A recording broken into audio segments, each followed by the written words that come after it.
starts with people, Black, brown, and indigenous people, immigrants, and women of color. We will address the physical, mental, and emotional burdens our partners have been previously expected to shoulder. And will help these movement leaders to boldly transform how they tell their own stories, to challenge dominant ideologies and repair harm across racial lines. These partner leaders will shape policies, narratives, and culture. Our role is to learn and to teach, to share new technologies, and to build on the transformational organizing we know works.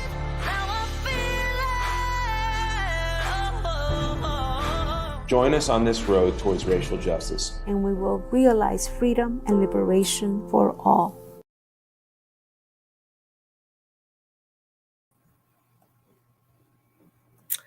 Welcome and thank you for joining us today. I am Jennifer Wells, Deputy Director of Black-led Organizing with Community Change Action and the Black Freedom Collective, an initiative of community change. The Black Freedom Collective is a growing coalition of Black-led community organizing groups working to build the power and capacity of Black communities across the country. We're addressing the deep systemic barriers like economic inequality, voting rights, community safety, and public health that persistently and disproportionately impact Black and other communities of color. That brings us to today, as we enter our third year of this pandemic with its deep economic impacts, especially for Black workers, who are the first to lose and the last to benefit from a recovery. At the same time, we're in an epic fight to save a democracy. And today we're having a conversation with a dynamic panel on the state of Black community as the current administration closes out its first year and prepares to report back to the country on March 1st. We had some good news this morning. We do have the historic Supreme Court nomination of Judge Katanji Brown Jackson. But don't let me waste any more time introducing this fantastic panel. We first have Chelsea Higgs Wise with Marijuana Justice in Virginia. We have Tatiana Amolo with Mothering Justice in Michigan. And we have our own Seth Hunter, Director of Black-led Organizing with Community Change. Today's conversation is for us and it's with us, and that means we want to hear from those watching us right now. I invite our viewers to post their questions and reactions in our chat. Let us know who you are and where you are. When you hear something that moves you, put that in the chat. If you have a question that you want us to lift up while we're talking, drop that in the chat. And finally, before we get kicked off, join our Facebook group, Black Freedom Collective, today. That link will be also dropped in the chat for you. This is the first of many conversations to come. So let's get into it, y'all. Wow. Thank you, Jennifer, for that incredible lead-in. And I'm always so good to be in the presence of people, but especially y'all incredible Black women. I'm sure in this case with three incredible Black women. And I was with them just before we came on. That just brings me a level of joy this morning that I'm not even sure I'm able to express it enough on this live, but I'm just feeling really good to be here. And I think as Jennifer alluded to, we are at an historic moment. We are realizing a vision to diversify really one of the institutions in this country that's been incredibly exclusive and certainly has been shut out to Black women and people of color for that matter. If we look at the number of justices that we've had in the history of the court, only just a handful of those folks have not been white men, right? So this morning's announcement is the realization of work led by Black women, y'all. Let's be clear. This happened in South Carolina when Black women were at the fore and demanding that our presence, that your presence be felt on this court. And so I want to just pause, just to invite each of you just to reflect on that, like what you're seeing, right? How does it, Chelsea, what's up? How do you feel about this? What's going on? I'm really excited to be here. I'm really excited just from seeing the intro video. It's in this COVID world, I'm really just brought into, we are a community talking about this, looking at what's going on. And I'm always really excited to do this with community change. So I'm hyped to talk about the state of the Black Union and the news that came out today. I mean, this is Friday. We're going into the weekend feeling good. How about you, Tatiana? As you I'm feeling the same way. I think it's much needed. movement and good news and progress, especially when there are so many things that are happening across our nation and across the world right now that just aren't bringing a lot of positive energy. So I'm really excited to wake up to hearing this news. And I'm even more excited for all the young little Black girls out there who get to live in a society where they get to see someone represent them in our highest court of law. So yeah, I'm feeling that. And Jennifer, you're not off the hook. No. And I don't feel I am. So I am thrilled. I will not lie to you that I had a little bit of anxiety around this announcement until it came out this morning. I'm gonna be honest about that. And as somebody that lives here in West Virginia, I knew that my senator was yet again trying to like throw some weight around and appear as if he could make this choice for us. So I am glad to see all the candidates that were up were well qualified, but I'm especially joyous about the news about Judge Brown Jackson. I feel hope. And again, I'm gonna echo what everybody else said. It's nice to go into a weekend. We haven't had too many like this where we can go in on a high note. So I'm gonna take it and I'm gonna run with it. Mm-hmm. Yeah, and I think that's right, Jennifer. And I think as we sit in this conversation, we know the president will be making the announcement later on this afternoon at the White House. And I think it's important for us to actually sit in that moment, right? Both in the historic nature of it, as well as also being clear that the announcement is just the first step, right? The confirmation process and all the attacks, all the racist and sexist attacks that we know will be lodged against this candidate, this nominee. And I think we're going to have to be called into, we're going to be called up, y'all. This is like, if we've been in the reserves, we're being called up now to ensure that we push back at that, right? That we actually stand in a space like we're in, like we're going to push back on all those attacks that we know will be launched against the qualifications of this nominee, which she's impeccably qualified, right? More qualified than a number of folks currently sitting on the court. So we know that this is an important step. We're going to sit in this moment, we're going to celebrate, and then we're going to gird ourselves, y'all, for the kind of fight ahead, which is to ensure that we push back on these attacks. It's funny, Seth. I was thinking the same word. I was going to say, guard your loins, because we're going to be in it for the big win. And the idea also to give the Black community some credit. We show up strongest when these moments happen. And I know we are going to surround her and push it. We're not going to make it easy for them to do anything for her. So just got to name that too. Yeah. And I think to that question, what this prompts for me is just an invitation to invite us to just into shared reflection on the moment, right? This conversation is about, where we are as a Black community, especially as an important marker at the end of the first year of a presidency, right? And we know that the presidency is an important aspect of our government, but there's also Congress, and we're certainly not going to let them off the hook. So the question that I want to just toss out for us to consider is, just in your own words, like, what is the state of the Black Union, right? As you understand it, where you're situated in this moment. And Tatiana, I'm going to invite you to kick us off, and we can on this. I'd love to. It's something I've been thinking a lot about.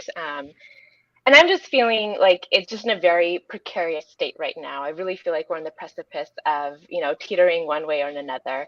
I know that we've just come off like a very incredibly difficult last 2 years with COVID, and then a prior 4 years with the unfortunate Trump presidency.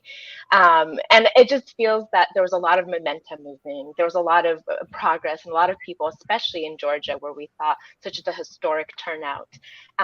But with the Biden's first year in presidency, I feel like there's been just a lot of letdowns, a lot of disappointment. We just haven't seen all the promises that he's, told us was going to come. And with that, what I'm hearing and what I'm sensing is just a slight disengagement from the political scene. And especially, and I don't blame them, right? Like, I really don't. I feel like I'm really disappointed. Like, every day it's just like, more terrible news. We've failed on the BBB, all the voting right legislation. It just feels like we're just stuck. And it just seems like there's a lot of more infighting, especially within the Democratic political party. And so I don't blame folks for not wanting to stay engaged and not wanting to. But with the midterm elections coming up, I'm really worried that we're going to see a further regression, and that we're going to lose more seats and lose more momentum. And so I just feel like right now we're just in this precarious state, and now more than ever is when we really need people to be politically engaged, and Black folks to stay hopeful and stay engaged and stay in at the fight.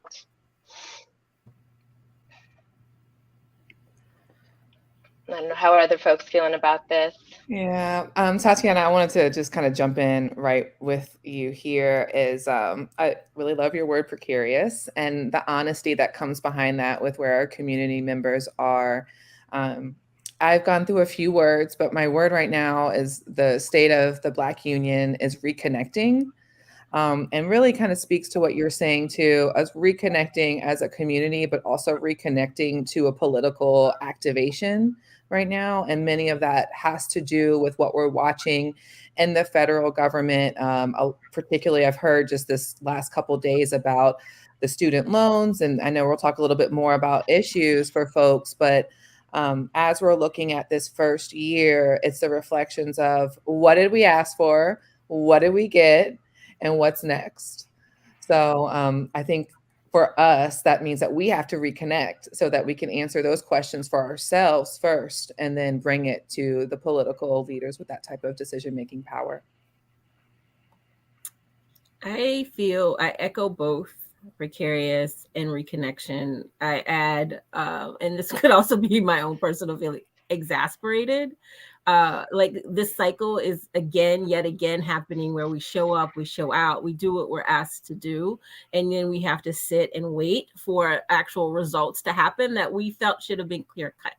And so re-examining in this exasperation ways in which we can build the power that we actually need to move the stuff forward. I think for me in particular, I'm going to keep bringing this up because I don't know, it's a point of contention for me that I live here in West Virginia. And so what was so clearly made the point that was made so clear to me in this past year was how much power we did have and how Black people were actually able to push this senator when other folks did not think that's possible. But that also just opened the door for how much more power we need to gain, and that like re-examining the ways in which we can gain that power, like really going back to the root of it.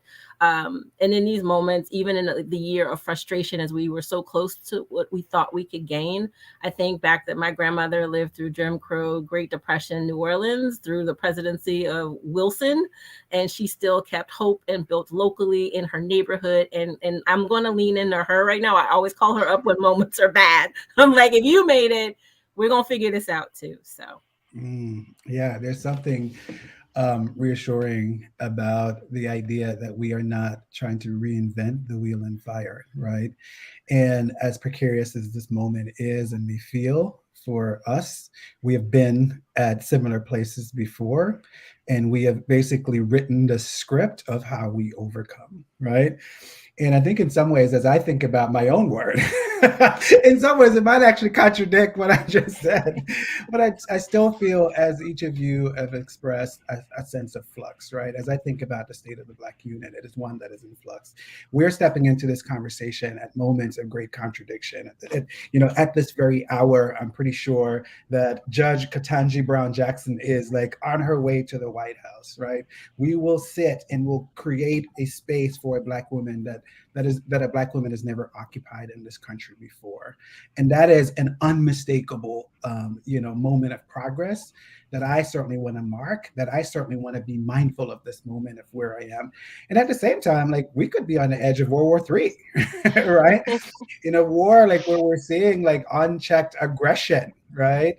On, peaceful folks, right? And in some ways, like, I'm really thinking about like, how does that actually connect to the people who I know and love, like on my block, in my neighborhood? We know, for example, the issue of rising gas prices and increased costs will hit Black folks, right?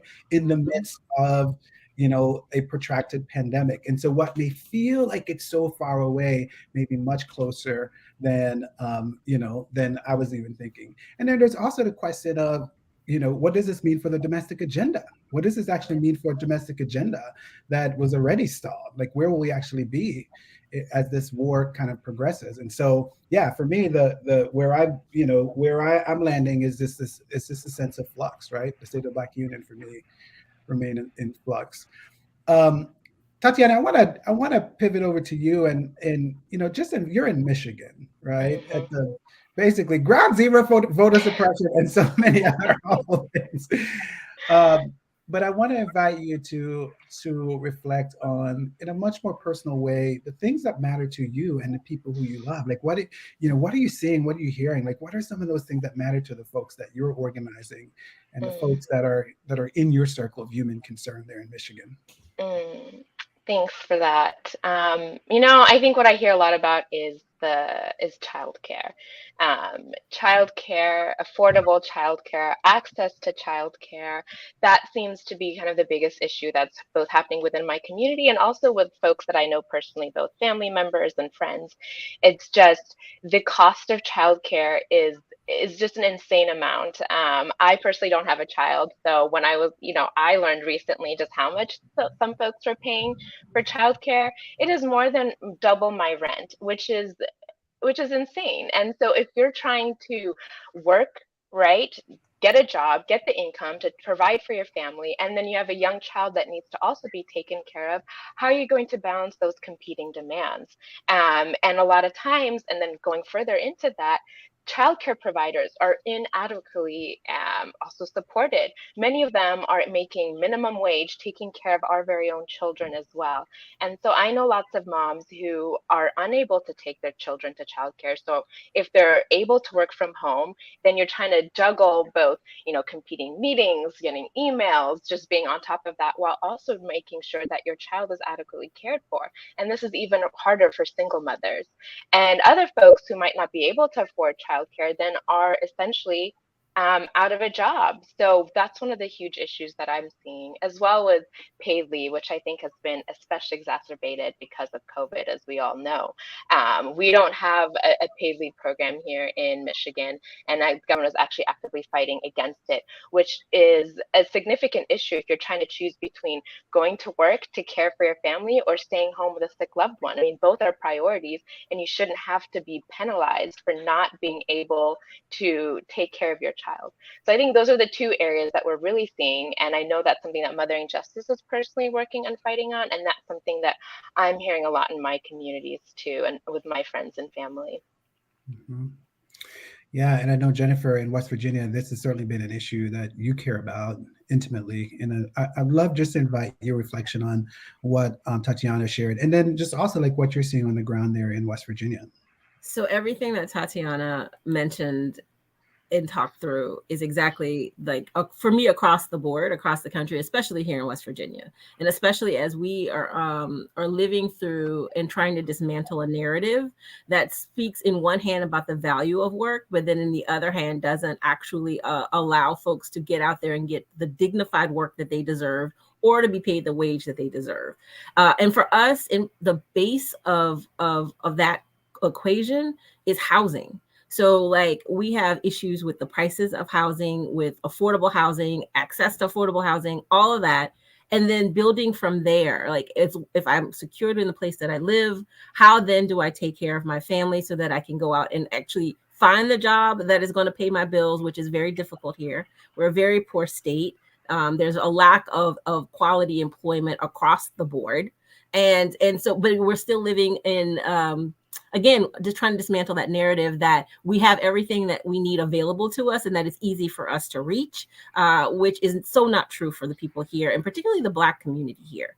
And so that's something that we're fighting, along with the loss. Right now, we're dealing with the loss of those monthly child tax credit payments, right? That had given such a lift, that had given such a boost, that had allowed people to repair the car that could get them to the job, the person that could pay the family member or the child care provider to help watch their child, that could help them take care of a sick parent or a loved one, that they could then alleviate some of the stress that just living applies to our everyday, to then go out and get this so-called beautiful magnetic job that everybody seems to think is available. And so people are fighting mad, in particular in the Black community, about how do we position ourselves in the near future and pressure those that have been elected to make certain that we have these benefits to actually deliver these benefits. So. And I know there's so much there.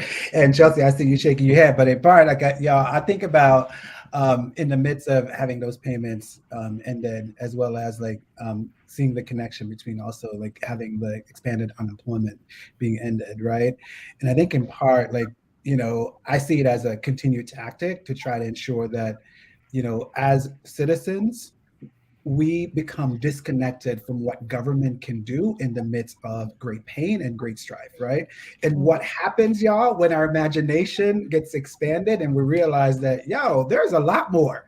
There's a lot more. Like, we've been sufficiently not ambitious enough in demanding on what we're demanding from state, local, and the federal government. And I think in part, like, ending that just soon enough is an attempt to make sure that that does not become institutionalized. We do not collectively become literate on how the ways in which government can actually respond to the pain that we're seeing across the country. Chelsea, I want to invite your voice in on this. I know that housing is a critical issue for you and the folks that you're organizing as in the place that you call the birthplace of the so-called Confederacy. So-called That's birthplace right. of the Confederacy. Chelsea, what's up? Oh man. So again, I just want to lift everything that Tatiana and Jennifer said, and I won't repeat that. This is a short conversation, and I know everyone is going to want more of this. So make sure that you're following along with the Black Freedom Collective. But just from what I've heard from folks is that, number one, I mentioned student loans. Knowing this talk was coming, I started just asking people. And student loans came up a lot because that was something that was a promise. And they're coming around 365 days later, wondering what that is. I also just really wanted to mention, obviously, the war on drugs. As marijuana justice, we talk about this drug war and how it impacts housing and how it impacts education. It impacts people's bottom line pocket. And it also is the number 4 reason for deportation. Many people don't realize that in this country. And so these barriers around drug offenses or drug testing also keep us away from those government interventions that Seth was just talking about that keep us afloat. And we have to use our imaginations to say, no, you absolutely can pass those coins to us. So really looking again at the survival needs that come and remembering that, as we are going into another war, what it looks like is that we are still fighting manufactured wars here at home as well. And that it's really a global perspective that we're looking at Black life right now, all across the globe, whether their struggles are making news or not. And just realizing what war means for our people, right? Whether it's a war on drugs or the war that we're seeing right now in Ukraine. So I just really wanted to bring that to the forefront that right now people are also really worried about the war. And so it's a lot to take in, but we know that we are building space right now with the Black Freedom Collective. I feel really blessed to be part of this group. And to be able to offer many spaces for people to jump in and to talk about what's important for their communities. We're offering our full and our learning communities that's for us. And so these conversations that we're having right now, we're going to continue to have them, but we need more people and more voices to tell us and work together to organize how we're going to bring our demands to the Congress and to presidents, particularly around our voting rights as well. Yeah, and I know that voting rights is actually a really salient issue, but y'all, we were never going to get to every single thing in this conversation. And so that just creates an opportunity for us to continue leading in. But I know that folks are wondering on the issues that we lifted up, and we've heard several here. I heard several here this morning. And so folks are then rightfully asking that, where do we go from here? What do we do? And we want to just try to be as prescriptive as we can and just think out loud about the way forward before we wrap this conversation. And Tatiana, whenever I'm in a space and folks look up, it's an invitation to call you in and to call you and reflect on this. Fast round robin before we wrap. What's up, Tatiana? I'm thinking of one way to stay engaged and to pressure is to actively, like, first and foremost, the first thing that came to my mind is kind of a cop-out answer, but it's hope. I was thinking a lot about Jennifer's grandma here and how in my communities, in my friend circle, I'm hearing a lot of hopelessness and defeat. And so I'm really happy that Lauren asked this question about, like, how do we stay engaged? How do we pressure our senators, our elected leaders? One of them is by making sure that you're actually out there voting, right? Voting in all of the elections, not just like the major ones, like the president. We have midterms coming up. That is a very very important way to stay engaged. Go online, learn about them. Actually, like, what are the ways that they have, if they're incumbents, like, what are the ways that they've supported you in the community, and what ways have they not? Definitely find local organizations that are doing outreach efforts. Get more people enrolled to register to vote. Really start talking to your other peers about this. And you're always welcome to call the legislators. You're always welcome to email them, write to them. They are there for you, and they're accessible. And that's something that Mothering Justice helps with, me personally, actually. So definitely reach out. All right, Jennifer, what's up? Where do we go from here? I think Tatiana covered it very, very well. And that's like part of the strategy that we're building within the network and the collective as a whole. But I want to stick to the local, how important the local is. And just saying that there's so much happening in city councils and county commissions right now. I always made this claim to the folks that I organize here in West Virginia. It's not the sexiest role to be a county commissioner, but boy, does it determine how much money gets put into your actual community. They have regular meetings, and no one usually knows not only when the meetings happen or who their commissioners even are. So I challenge the folks that are listening to us, check out those small details and start building there. And when you start showing up to a meeting for the county commission, particularly when it's around budget time, people will start taking notice of you, and you can only like escalate from there. Yeah. And I'm gonna just pull back before pivoting into Chelsea to wrap up, but just recognize of what happens when we withdraw from the process. And I know that there's so many reasons, there's so many justifications that'd be hard for me even to push back at for folks who are considering withdrawing from the process. And I know what happens like when I withdraw from the process, and that is someone else steps up that do not share my values, right? And those folks are going to be funded and rested, right? And they're going to move forward ideas that continues the marginalization and dehumanization of people like me and the people who I love.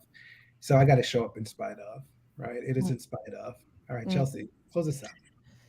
Thank you so much for that, Seth. My answer to this final question is really like, what do we do next? It's a remembering, right? It's a remembering of who we are, what we want, and what our power really brings when we bring it to those decision makers. And just as Seth was saying just now, of remembering what we can do when we are engaged, right?